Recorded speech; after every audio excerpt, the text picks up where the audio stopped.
What's up, ladies and gentlemen? Welcome to the Brandon Coin YouTube channel. In this video, I'm going to show you the DG2 by Elphapex, and it is now running in low power mode.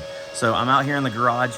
It's still making quite a bit of noise. These are loud miners, but it is noticeably quieter. I can't hear it inside my living room anymore, and if I go outside, it's actually almost quiet. So low power mode has definitely ramped the fans down a good bit, but it's still hashing a good bit. So shout out Red Panda Mining. I saw that he had the DG2 Plus, which is the more efficient, higher hash rate version of the DG2.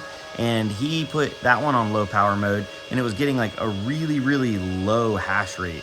I think I was getting like 2 gigahash. So I was like, I wonder what this one's gonna do. So I put it into low power mode. It's been about 20 minutes. I'm gonna give it 30 minutes just to settle out, because at first it kind of ramped up and then come back down. But yeah, stay tuned, ladies and gentlemen. Now, as for if this is gonna be more efficient or not, we'll look at that and we'll compare. Spoiler alert on Red Panda's video, the DG2 Plus, at least with that current version of the Elphapex tool, when he put it in low power mode, it was less efficient. It looks like the most efficiency was running it in standard mode. And the DG2 Plus on overclock just put it back into standard mode. There was no working overclock mode. So, food for thought. Anyways, let's go back inside and check on the actual stats, see what kind of hash rate we're putting down, and go from there. All right, guys, so we're back inside. I've had it running for 57 minutes, so almost a full hour, and we're getting right at 14 gigahash. So this unit normally runs at about 18 gigahash, so we're running about 4 gigahash less. And then let me pull up our power usage right here. Hold on. So our power usage is 2,700 watts. So, and 14 gigahash. Temperatures are running ice cold, but that's because she's not running full power. We are in work mode low right there. And to change those work modes, you can just select this bad boy and go up to remote control. And then you have power save, sleep, normal, and overclock. I don't have the available overhead on power for overclock to be safe. I'm at the 80% mark on normal, so I am not going to be trying overclock because I don't want to deal with any problems there. This is not my unit, so I don't want to tear it up.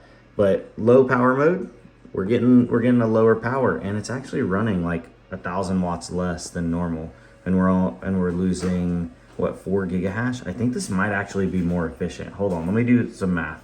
All right, guys, so my initial thoughts are pretty correct. As we see, there's 3 calculations here, and I just rounded up to 2,800 watts, even though it says 2,700, divided by that 14 gigahash. That means we're burning right at 200 watts per gigahash. That's pretty good. Running it in normal mode, it's like 3,900 watts, but I went ahead and rounded up to 4,000 watts for that 18 gigahash. It's actually 222 watts per gigahash. So we're more efficient in this low power mode. That was not the same situation for the DG2 Plus. This is very interesting.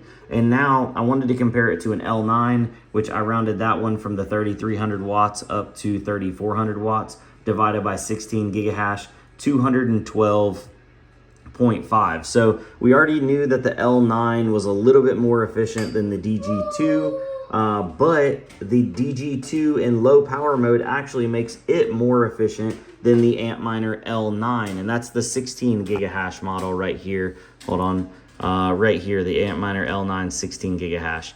Now, I guess the 17 gigahash. Let's do the math on that real quick. Let me grab another calculator here. So Antminer L9 17 gigahash, we'll round that up to 3,600 watts divided by 17, and that's at 211. So that one's slightly more efficient than the 16 gigahash model, but it's not as efficient as the DG2 Plus in power or low power mode. So very cool there. Now the DG2 Plus is, let's see here, round that one up to 4,000 watts divided by 20.5. That one is still, the DG2 Plus is still more efficient than the regular DG2, even when you're running the DG2 in power save mode or low power mode, but it's pretty close. It is pretty close. So that is interesting. Super, super interesting. All right, now going up and trying to compare this to some newer miners that are coming out right around the same time, because the DG2, let's see here, DG2, wait. Hold on. I thought the DG2 Plus hadn't actually released yet. Why does it say July 2025?